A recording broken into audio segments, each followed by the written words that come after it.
guys. So if you didn't know, for the last 3.5 months since lockdown began, we've continued to support our members. Firstly, just through online sessions, delivered same kind of way as we always have done in person, just an online version of it.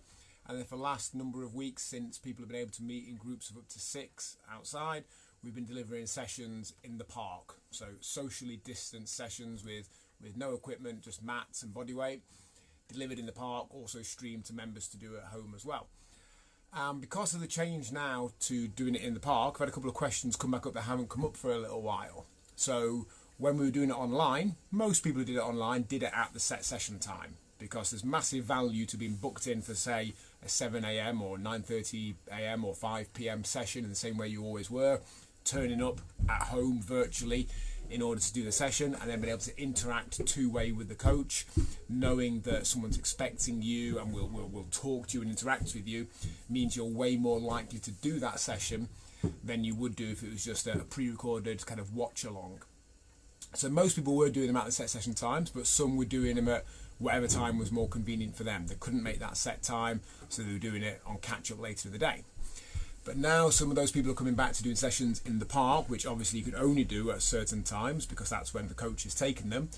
I've had a couple of people ask me what time of day is best to exercise. So they'd previously been exercising at the time of day that suited them best, and they wanted to know if it made more sense to come at a particular time of day to sessions in the park because it made more sense.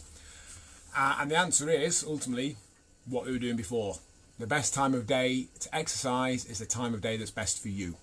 There is some research that shows marginal differences in different times of day, but when work matched, when you put the same amount of effort in, you do the same physical stuff, there's no difference. No statistically worthwhile difference.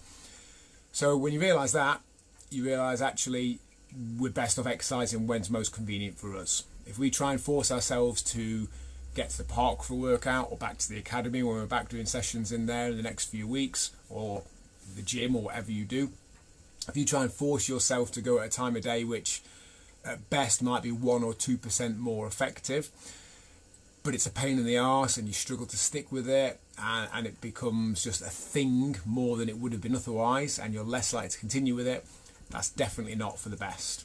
You're way more better off, way more beneficial just to go and exercise, or to exercise at home or whatever you're doing at the time of day that is most convenient for you.